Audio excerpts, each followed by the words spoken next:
My name is Caroline Granger. The farm where I grow grapes and make wine is the Grange of Prince Edward. Vineyard's an estate winery, but it was the Grange long before I started growing grapes on our family farm.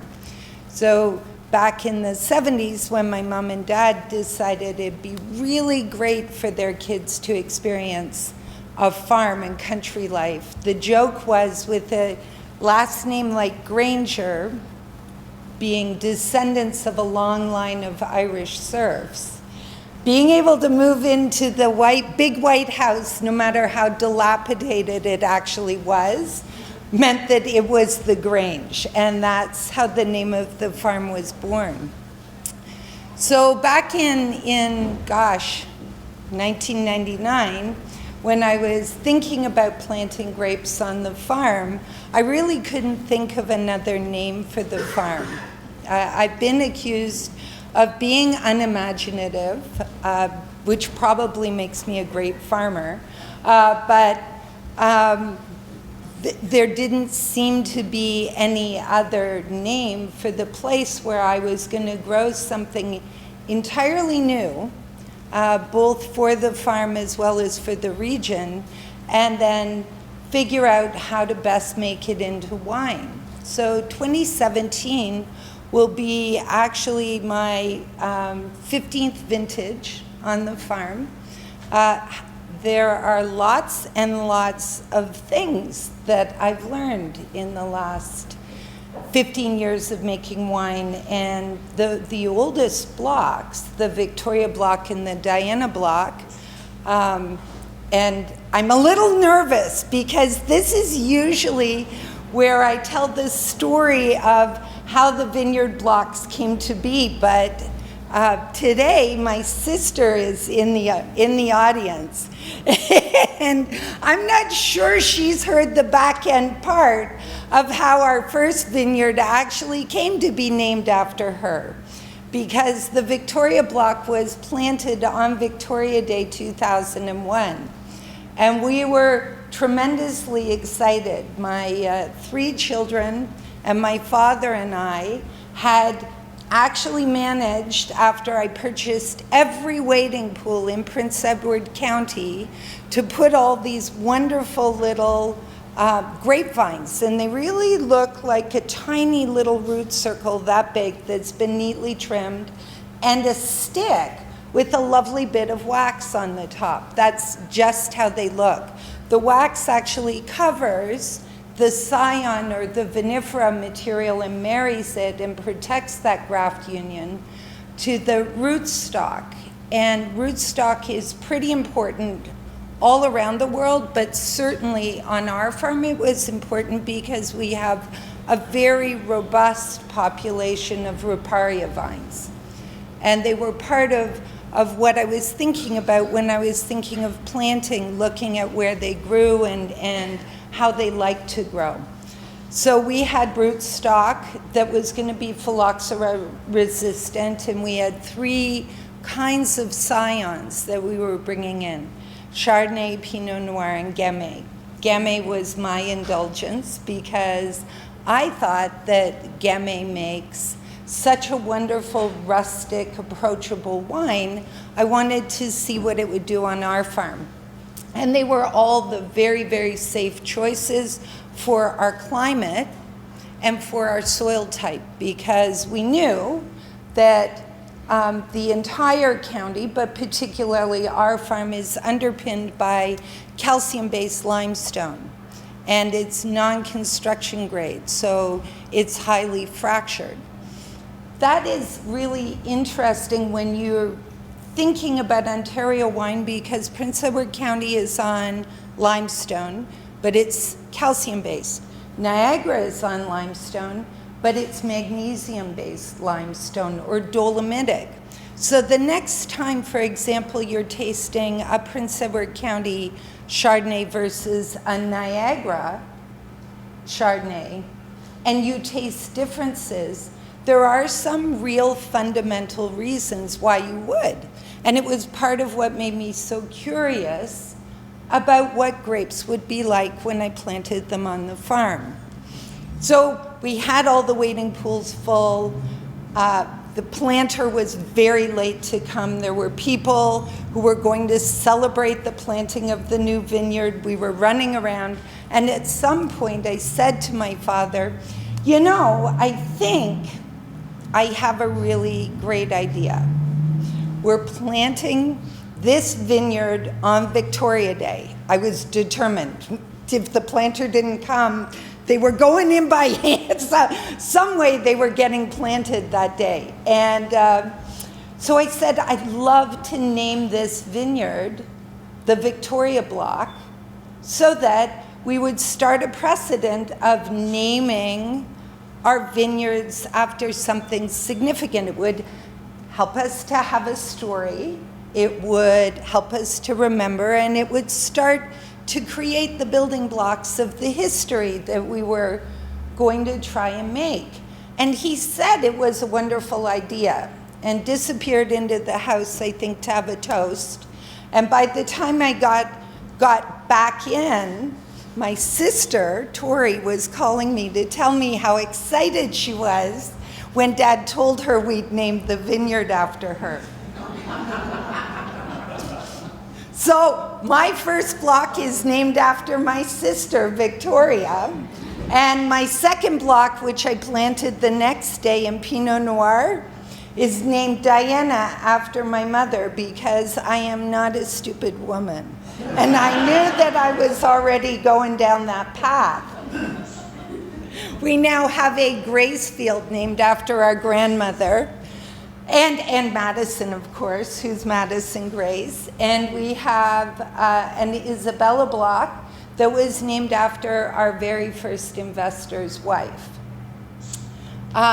There is one vineyard left that is as yet unnamed because as of today, that little 10-acre planting has grown to 60 acres. The last 10 acres is mostly Riesling, about 8 acres of Riesling, with 2 acres of Sauvignon Blanc tucked in there as an experiment. One more of my indulgences, right? And we haven't yet named that vineyard because every year when I bring it up, my father says he'd really like to name it the Barbara Block. And I say, well, you know what, we'll talk about that later, and it stays the new field. At some point, I imagine it'll take on a name of its own because the others have. But right now, and that is actually a great example of what it means to try and have a family business and try to do something on a place where you grew up. These days, actually since, unofficially since 2010, officially since 12, my daughter is my partner in this exercise. She started out being my main watering partner. That very first vintage that we planted in '01 turned out to be one of the worst droughts Prince Edward County has seen.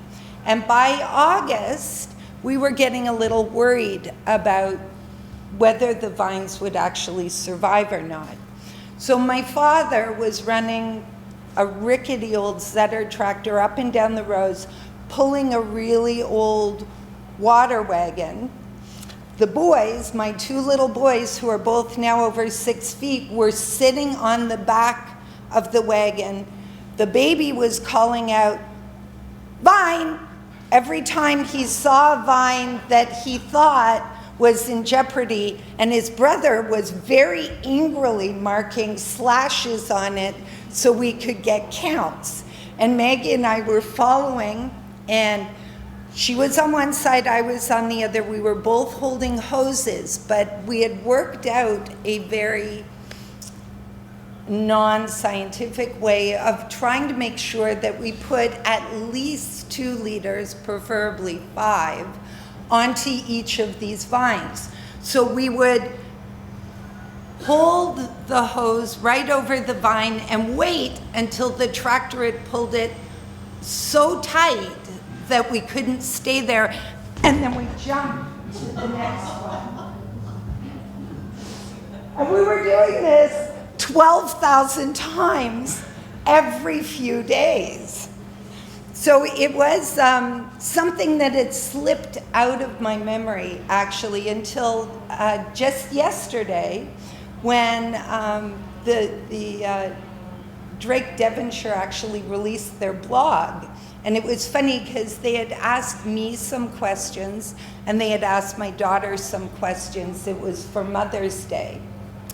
And I got a look at what the questions looked like together. And her first memory of the vineyard were those awful watering, jumping days. And it was very, very hot. Now, if I was casting my memory back, we have 72,000 vines, give or take, on the farm right now. And Tori will remember this because not the first year, but subsequent years, she was enticed to help. But I had a theory about how the vines needed to be set in the ground. They're laser planted. A trough will go up the road that you're trying to plant, and a big flywheel will pick up, will be fed these delicate stalks of grapes. It comes down and it tucks it into the earth, and the machine follows with a pair of reverse plows to close in the trough. So that's how it's planted, except that the soil on my farm is more like rocks than it is like dirt. And what I knew was that any air pockets that were left down on the ground around the roots of these seedlings could potentially cause long-term issues in the way that they grew and adapted. So I developed a way of holding onto the grapevine and pressing down to make sure it was at the bottom of the trough. And then very simply, you just dragged your foot, brought in some extra dirt, stomped and turned and stomped, and went on to the next one. Oh, look, Maggie's here too. Everybody's here. Luckily, I already finished the story about Maggie. Anyway, so for all those vines, every one of them on the farm has actually been treated that way. And I like to think that that's part of the reason why in all those vines that we planted, we've had less than 1% that did not survive. So they did adapt very well. Now I have, beyond the Chardonnay, Gamay, and Pinot Noir, I've gone on to plant Pinot Gris, Riesling, Cab Franc. Am I remembering them all? And that little bit of Sauvignon Blanc. So we have 7 varieties on the farm. 17 of those 60 acres, though, are Pinot Noir.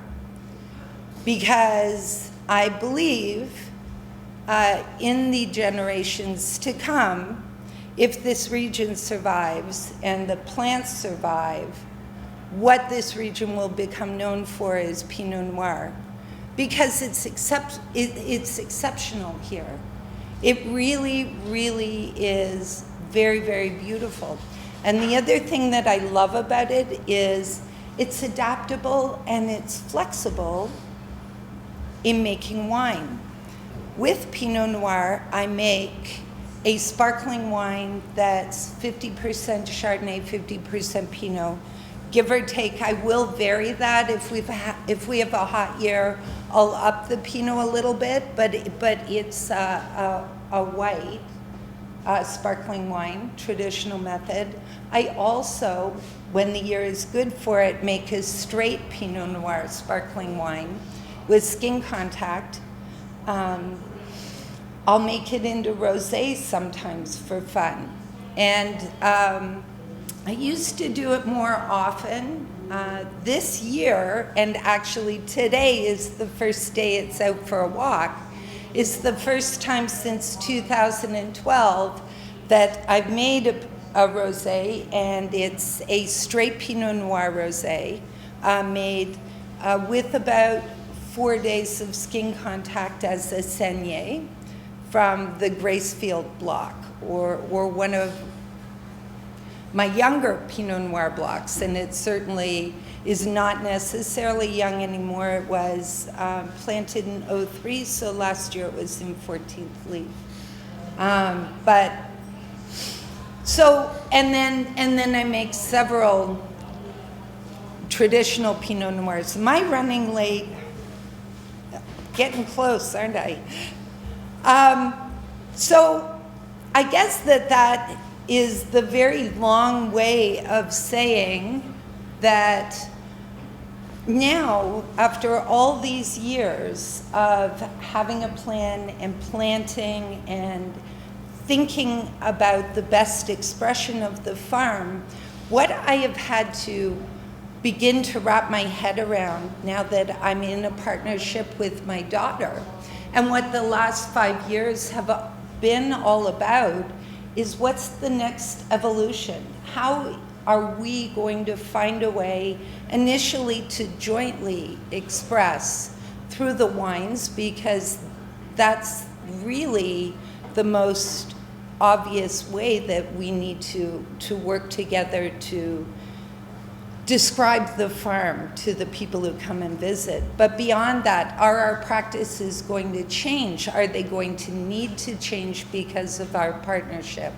And when it diverges and moves on, how am I going to feel about having to step back in the same way that my father has now stepped back from what we're doing there? So as the vineyards evolve, our management and the people who are managing it will be evolving as well.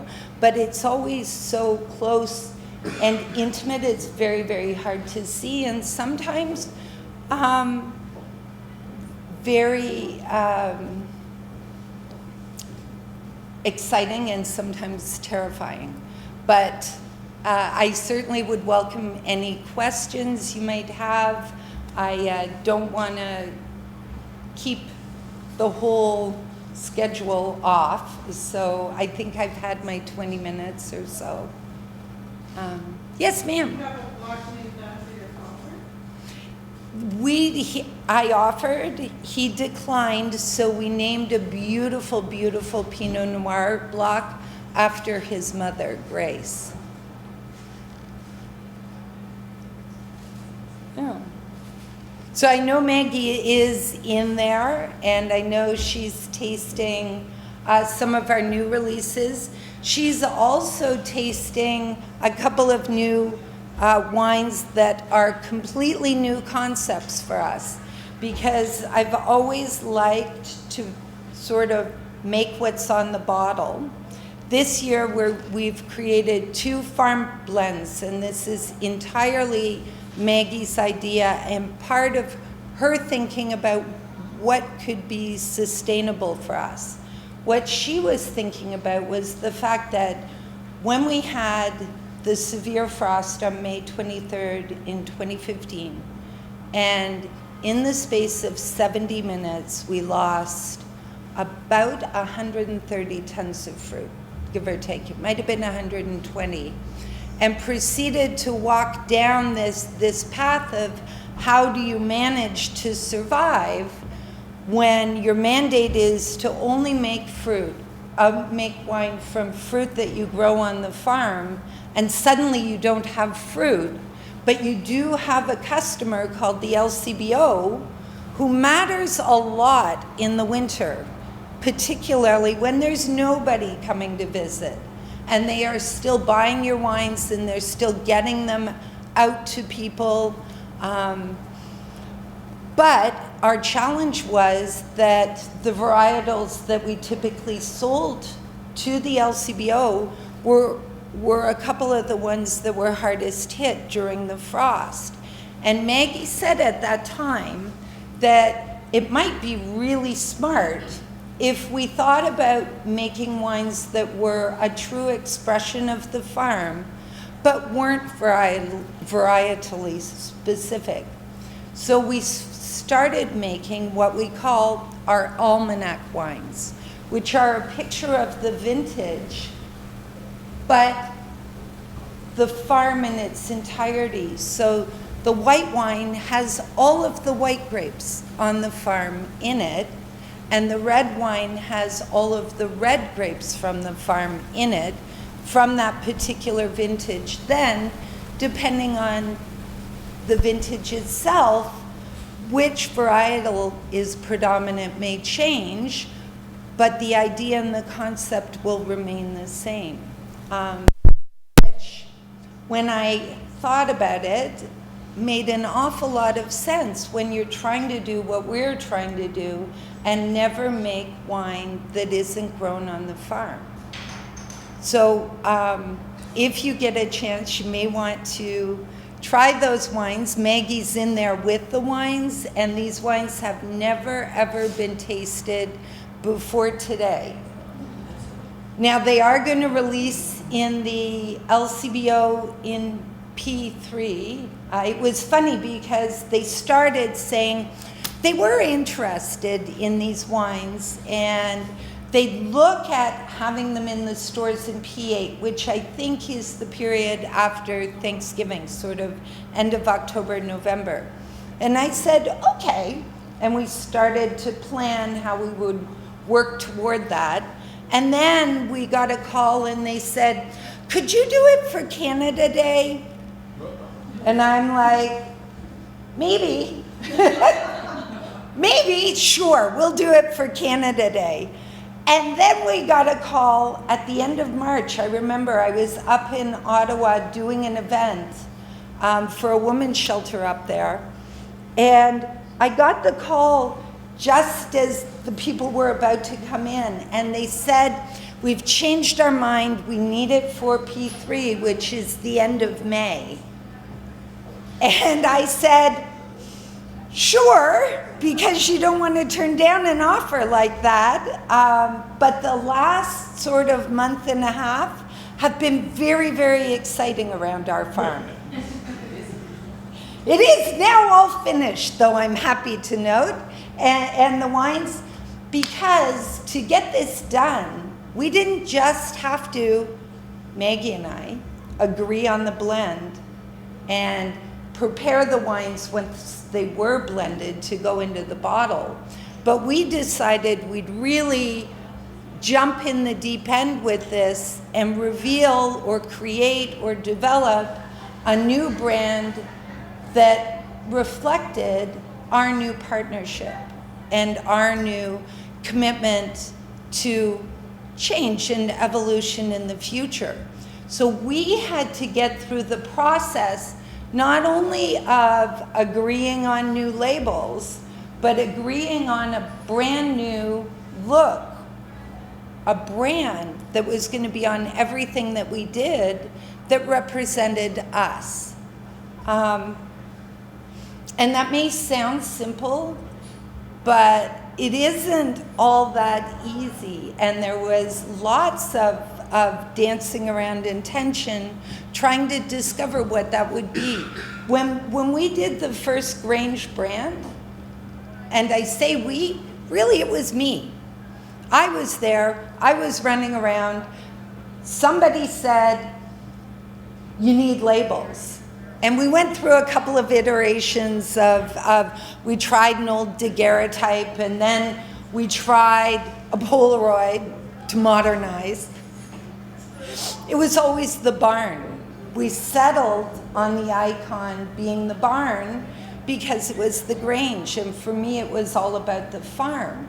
But that's changed, and finding a way to have an evolution in terms of our labels as opposed to a revolution was very, very difficult. So when you go and you try those new wines, take a look at the bottle, because the brand that sits there took an awful lot of thinking and certainly a very inspired, talented couple of people who were working with us on this project to delicately work through taking sort of my concept of what the winery is or was or will be, and turning it into something that makes a promise that from now on, it's Maggie and I finding a way to work together. Anyway, that's unless there are more questions.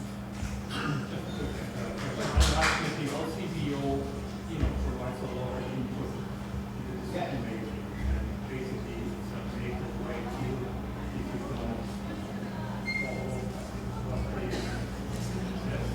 I don't know. I've heard people say that. In my experience, they've actually been very warm and welcoming. In the past, they have told me that they make decisions based on value for their consumers. I think we all sometimes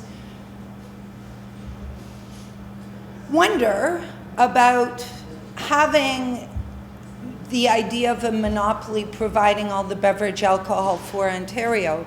And in a big company like that, that means there's a very small number of people making the decisions for what everyone drinks. I think that's unavoidable. In my personal experience, they've often told me that they consider value and they consider their customers. I think that I've been very lucky because I have always made VQA Prince Edward County wines, and the wines that I offered to the LCBO were VQA Prince Edward County wines. They were wines that I had grown and made on my farm. And because of that, the competition was maybe a lot smaller. It was a unique and distinctive product, and if they wanted it, we were having a real conversation about what made sense sustainably for me and my farm. So I didn't get a lot of pushback that way, but I'm sure if they didn't feel that the pricing was reasonable or fair, or that the quality was not what they were looking for, they might have had comments. Who is the rating? Sometimes it's, you mean at the tasting panel level? What do you say this VQA Prince Edward County is entirely provenance of grapes. So no one's rating it. It is audited in a 3-part process that involves the grape growers of Ontario, the LCBO, and the actual VQA staff to ensure that the volume of wine produced from the tonnage of grapes reasonably matches to their expectations of the production potential of the site or the region. So it's ensuring provenance of fruit, fundamentally. When you get VQA beyond your place holder, there are other tests the wine must pass. The lab test, which all wines that are sold in the LCBO need to pass. And that's basically for safety reasons. They're testing for pesticide residue, as well as some of the standard, they'll assess volatile acidity, for example. But the bar is pretty high. You'd taste it before they'd fail it. So you aren't going to fail lab tests on something stylistic. Where the challenge comes in is the third sort of hurdle is a tasting panel. And that tasting panel is put together using product consultants who are trained to taste wine. The problem is they aren't always trained to taste wine in development. And often you will be looking to get VQA certification before you have a finished product, right? As part of your cycle to get ready for market. And it can be challenging. It can also be challenging when you're creating brand new wine from a brand new region. One of the few wines that, I had two that were very problematic with the VQA tasting panel. The first was a blend I played around with years and years ago. And they told me it was a blend also of Chardonnay, Pinot Gris, and Riesling. But the comment, the reason why it failed was it lacked varietal typicity, which I thought would be unavoidable. That was a little frustrating. The second one was in 2006 when I released my very first Pinot Gris with skin contact. And it was about 24 hours of skin contact, and it was quite colored. And it failed tasting panel, but this was also the wine that was destined to go in the LCBO as the very first VQA Prince Edward County. It was happening right as the county got designated. So it was going to be the very first wine in the world labeled VQA Prince Edward County. And we were all terribly excited about it, and it was going in the LCBO. It needed to pass the tasting panel. And I remember seeing it fail and calling the folks at the LCBO and saying, I think we have a problem because it's failing on color and I cannot change the color.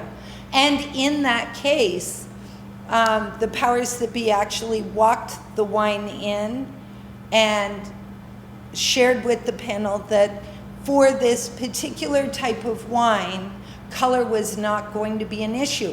That was the big transition time, because prior to that, it was all about Santa Margherita and Pinot Grigios and very, very, very clear Pinot Gris. That problem would not happen today. But at moments when you're changing styles or you're trying something new, having a standardized tasting panel can be tremendously challenging. Does that answer your question? Kind of? Okay, one more question. I got one more. Okay, Sorry, that's okay. just the pricing, because I'm amazed that, generally speaking, Canadian products, are really not cheap. And the thing is, so is it because that is it the LCBO that dictates or, has an influence in the pricing? No, so wineries will make their own price. However, there's a tax that comes out. So I can say this wine should sell for $20. And there is then a formula that says it will sell for a certain price to restaurants, and it will sell for a certain price to the LCBO. So everything in Ontario is one price. One retail price is set. All the other prices flow from that. I will tell you that I set my prices based on what it costs me to grow the grapes, as well as the other input costs. But in a bottle of my wine, the single largest component is labor. So over almost 3/4 of my vineyard budget is labor. Certainly half of my cellar budget is labor. Everything that we do on the farm, we are hand-picked, hand-tended. I don't use a machine to hedge. I don't use chemicals in the vineyard, so my daughter is out there running an integrated pest management program, and we're not just block specific, but site specific in terms of how we manage challenges in the vineyard. But when you say that Ontario wine is expensive, I would counter with, are we comparing apples with apples? Are we comparing wines made in my size tanks, my 5,000 liter tanks, Or are we talking about my little 5,000 liter tanks compared to tanks that would fit this building inside them, where 5 to 10 men are in there with machines to get the seeds and skins out? See, it's very, very hard to see when you look at that shelf. No, I know that. It's challenging. I understand. But the consumer also looks at his pocket, you know. And so, you know, unless you're extremely patriotic and you say, well, I'm going to do everything to, you know, to support the you know, the winery and all that. But, you know, there's also a cutoff period, a cutoff. Well, I think we face those decisions with everything. Do you buy the 5-cent apple or do you buy the organic apple? Every day we're faced with choices about what we're going to put in our bodies and how we're going to spend our money. And certainly there is enough product to meet everyone's demand and everyone's preferences, right? But I'm getting the no more talking. So I thank you all. Well, I just wanted to know, is the tax rate the same for local wines as it is for imported? Yes, in fact, local wines pay the import tax too. Well, this, so I think this is really the part of the problem that, well, Yeah. the tax should not be as. But that's not for me, a farmer in Prince Edward County, to. Thank you very much. Thank you.